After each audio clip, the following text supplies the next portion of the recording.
Hi, this is Sophia Makris, and I am the host of Moms Living the Dream Life. And my mission is to empower moms to say yes to their dreams. And yes, they can raise a happy family while building their dream business. All right. So Allison, I know Allison is like the best example for this, even because you had Nora in February and you were doing your Facebook Lives with Nora in your arms. So you're a perfect example for this show. Exactly. So Allison Hardy is a business strategist for mompreneurs.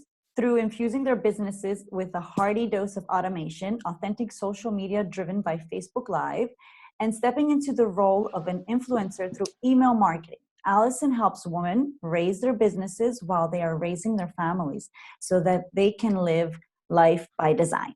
Allison is the creator of the Life by Design podcast, Post contributor, have been featured in YFS magazine and was named one of the Washington, D.C.'s most influential professionals under 40 by Washington Life magazine.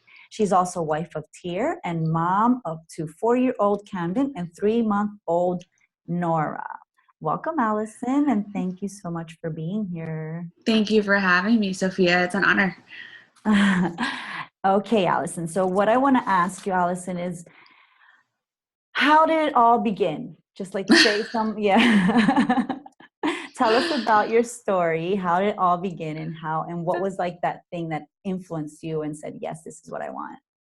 Sure. So I've always had an entrepreneurial spirit. My parents were entrepreneurs growing up. They owned their own security company, and they brought it. They were the co-owners. My dad was kind of like he would install and he would like do the scouting, and he was actually in the early stages of their business, like when the alarms would go off, in people's houses or in their businesses, he would be the person that would like answer the phone. It was like his phone was like connected to like the hotline, and he would be the one that would like dispatch the police if it was needed. It was really interesting. Yeah. So he was like on call 24/7. He always had to have his phone on him.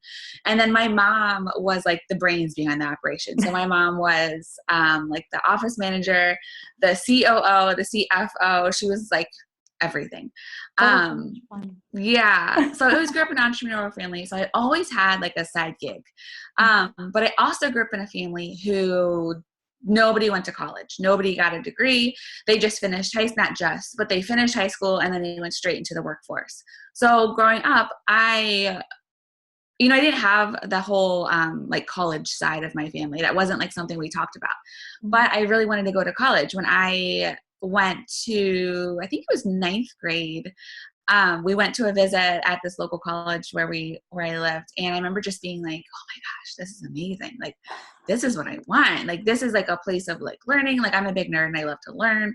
I like to teach. Like, I love like diving deep into different subjects. And so I was like, okay, this is what I want to do. So I decided I wanted to teach at the college level, and I went to college for art. And I decided I want to teach painting and printmaking and drawing and design, and because I love all that stuff. I'm a very like hands-on person.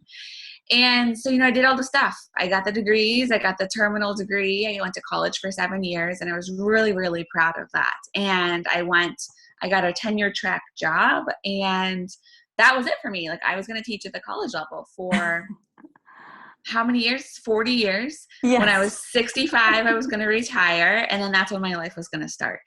And that was kind of just how I imagined things would happen.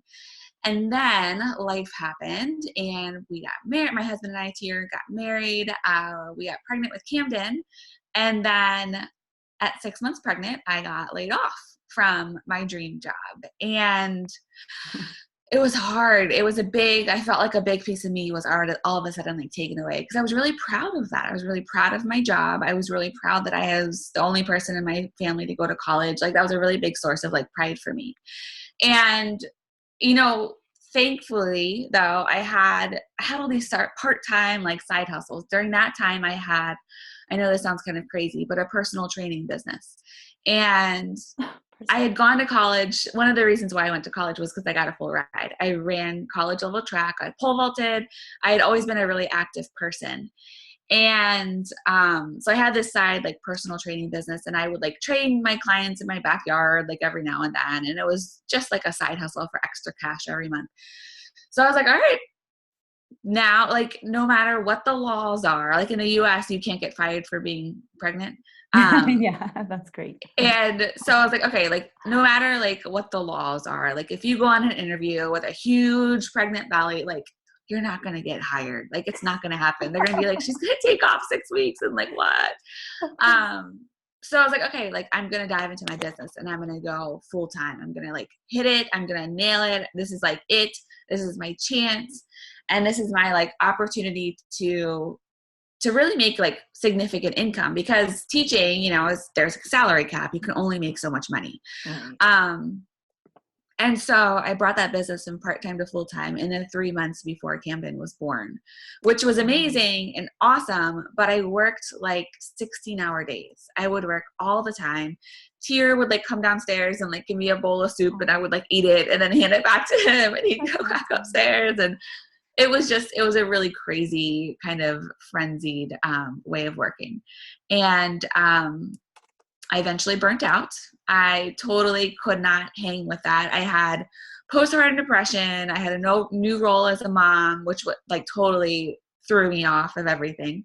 And I was the main breadwinner. And that was stressful, it was super stressful. And I burnt out about 2 years after Camden was born. So right around his second birthday. And it was when I realized, like, it was another like kind of big aha moment. I was like, okay, like I have this expertise. I know I can help other people do this. I know that if I'm doing this, someone else out there is doing this crazy stuff. So like, why don't I make a bigger impact and help women, particularly moms, scale and grow their businesses so they don't feel like I feel right now. And so I transitioned my business, and a little over 2 years later, here I am still. Wow, and doing awesome. And you're leaving a legacy, and we'll talk about that later too. Yeah. Wow, that is a story, and I totally relate to that, because when I did my studying to get my certification on becoming a success coach here in Greece, I had I had my little one. I have 3 kids, and the third one was 6 months when I decided to go for my dream. And I did burn out, because it's like, I need to do this. Like, I need to get through this. Yeah. And I totally understand. And and the good thing is that you had help from your husband, from Tier, right? So yeah, Tier's always been really supportive of my business. I have to say that. You know, I talk to women all the time whose husbands aren't supportive, or they just like don't want them to be doing this, or they don't understand their ambition. But I'm very lucky to have a very supportive husband by my side. Yeah. Yeah. And we'll get to the relationship part too later. I would like to talk about that a little bit. When you began your business, like, did you feel fear, or was it like, okay, this is just plan A, no plan B, and I'm just going for this and everything's going to be all right? Were there fears that you had to face? Oh yeah. And I mean, I'm not going to lie. I'm still scared. Like, I still get scared, like 2.5 years later with a successful, like, income producing business. Like, there's still fear. I think there's going to be fear, just in entrepreneurship in general, because it's not exactly like normal, you know, like when you were growing up, people don't say, what are you going to be when you grow up? And a little kid says an entrepreneur. Like, that's just not like, it's what not happens. happening. So you have to go against the mold a little bit. You have to go against, you know, what you've been taught in school for 18 years. And you have to kind of know that if you have a bigger mission to serve, and if you like truly want to make this impact, I know for like you and for a lot of women, we have this drive to make an impact, and no matter what that is, you know, it could be at home, in our businesses. But yeah, fear is always going to be there.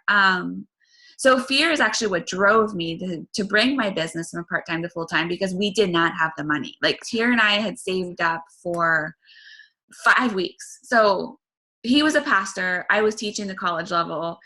We weren't making tons of money. Like, it was not like a lucrative, you know, business, but we both were like, okay, this is how we're going to like serve. And like, we loved what we did.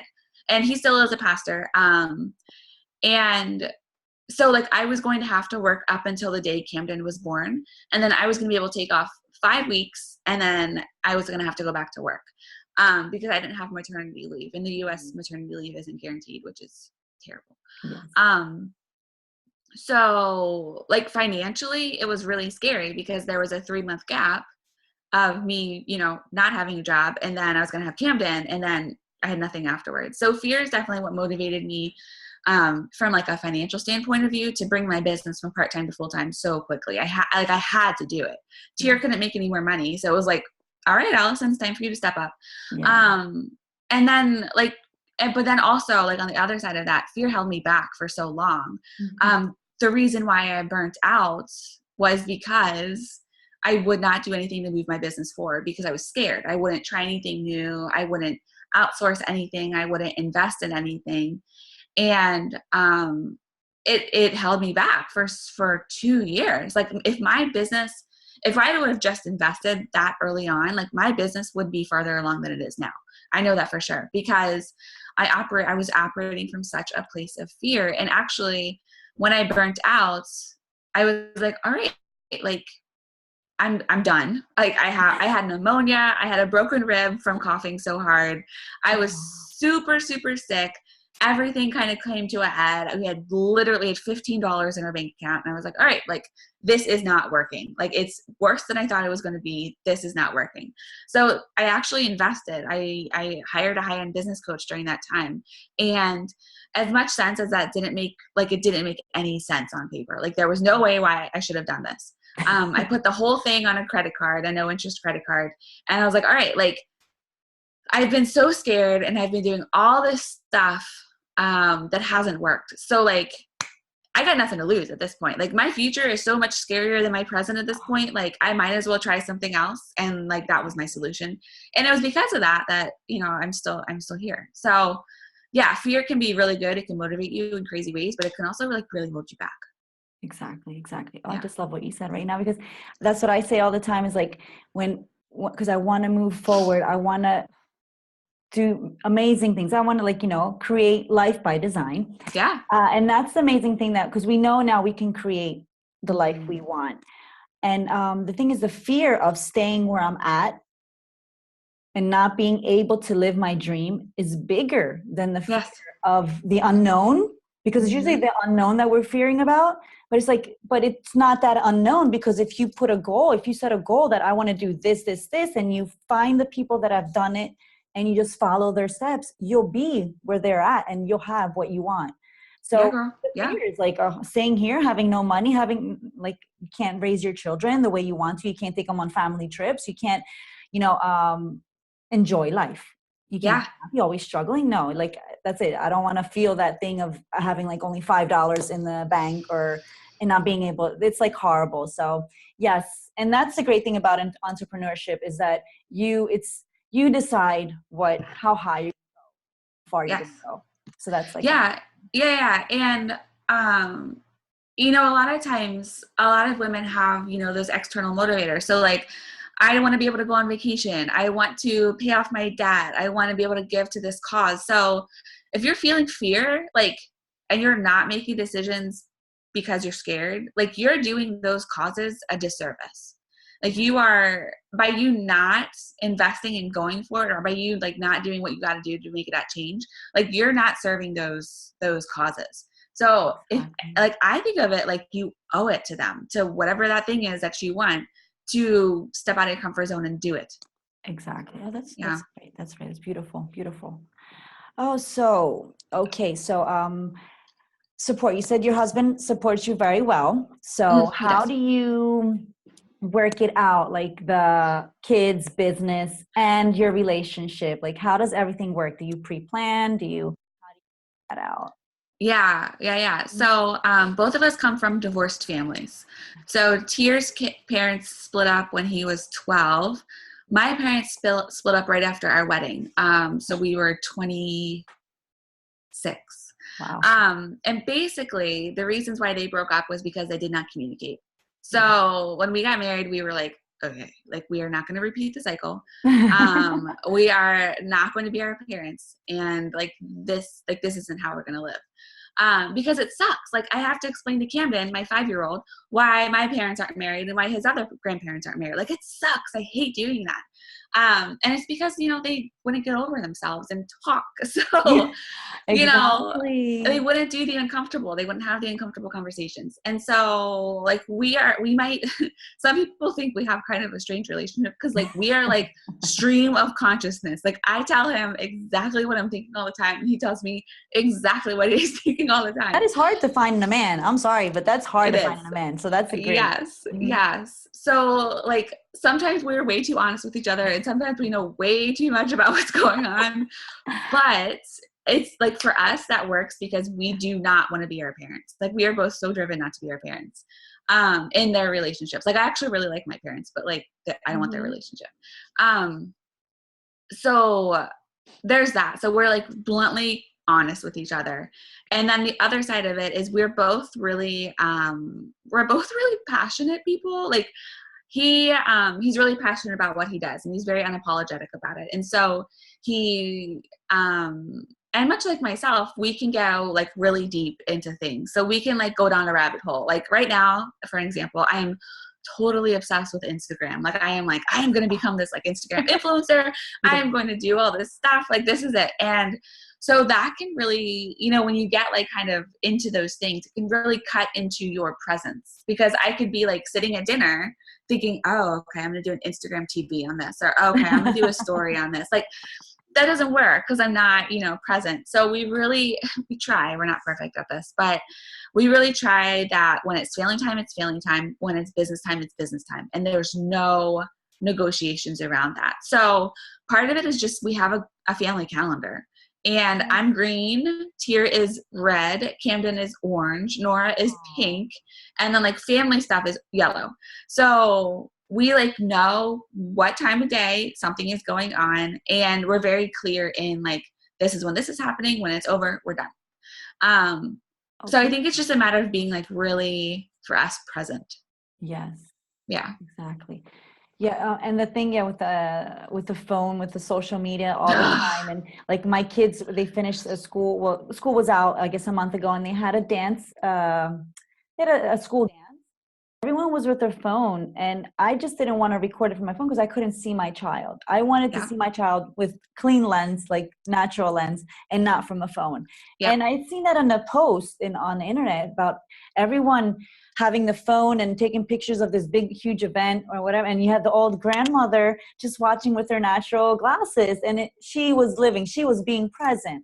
So yeah, you're right about that. So that's really nice with the schedule and the planning and the pre-planning and having everything, under control. I guess that's how you enjoy everything. And when you say it begins, and then when it ends. So that's awesome. Yeah. And there's seasons where life is busier. So like I just recently launched on the mastermind.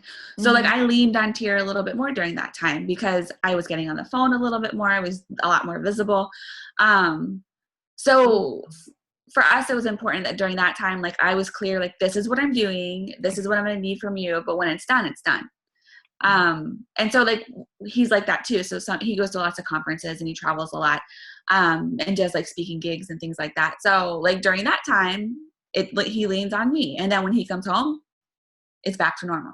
So it's just important that we're like really clear with each other. That's exactly, because that's what it took my husband a long time to figure that out. And I'm like, okay, every Sunday, let's just plan the week out. Yeah. Let's see, I'm working these hours, you're working these hours, the kids are home those hours, or how can we, figure it all out so we can spend time together and be present and just have our time, family time, and personal time. So do you have specific time, like hours you plan for just Allison doing things that Allison loves to do? I'm getting better. I'm not great at that. I try to have kind of a morning routine. With Nora, she's actually almost 5 months now, which is crazy. I can't believe it. So I try to have, like, if it's not been a rough night, I try to have some morning time. I get up, I take a shower, I do my hair, I put on my makeup, and then I try to have like 15 minutes of just like me, just like centering myself, silence, maybe doing a little bit of personal development. But I also do, like, while I'm doing sort of mundane things like cooking or the dishes, I'll listen to like a personal development podcast or or I'm just silent because that's what I need at that moment. And then every night after Camden and Nora go to bed, I try to sit down and kind of like decompress. So maybe it's just writing down a bunch of ideas. Maybe it's journaling. Maybe it's another podcast. Maybe it's, again, sitting in silence, whatever I need during that time.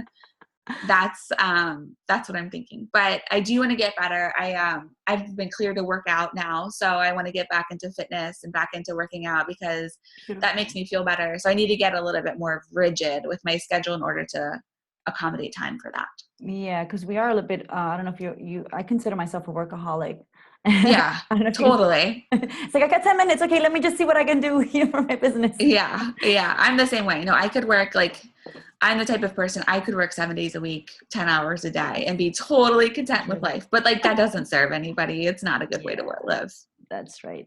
So do you have any suggestions, something you want to suggest or anything you'd like to say to moms that they know that they have a mission, they're more than just mothers and just staying home and just, serving their family. They want to do something more and they want to build their dreams, but they're afraid to take that next step? Or any advice on that or what? So I think that all of us know what we need to do. If you know that you have a bigger mission to serve, what needs to happen in order to make that happen. So put it on a timeline. If you want to retire your husband, if you want to start a business, if you want to, whatever it is that you want, and not what everyone else wants for you, but what you want, put it on a timeline and start, develop habits every single day to get you to that point. So if your goal is to start a business in 3 months, okay, that's great. What do you need to do? Do you need to have a website? Probably not at first, right? You don't need a website. You probably need a social media Facebook page. You probably need an Instagram account. You probably need a network, so start networking. You probably need to hire someone to help you to fast track it so you're not in this constant limbo. So start doing that. Start working on that now and do a little something every day. And those little things will add up to bigger results. Beautiful, beautiful. And would you like to say something about your gift that you're giving to the moms joining us? Yeah. So it kind of goes along what I was just talking about. If you want to start a business, if you want to scale and grow your business, starting a Facebook group can be phenomenal. It can be a really great way to develop the know, like, and trust factor, because that's how people buy from you, is they know, like, and trust you. And it can be a great way. It's almost I kind of view it like an email list. So it's a group of technically your ideal clients.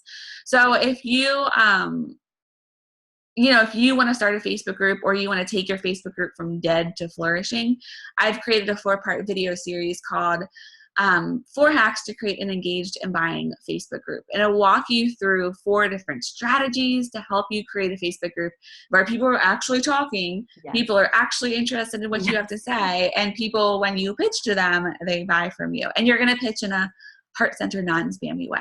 But it's a great video series, so I would love for you guys to download it.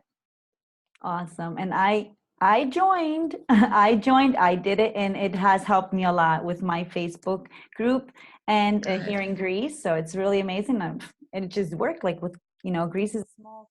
It's not like in America. So imagine what happens in America. So yeah. And it actually allows you to really take people from around the world and for all of us to come together in this one thing. It's pretty cool. So I'm glad you got some results out of it. Awesome. Thank you so much, Allison, for this interview.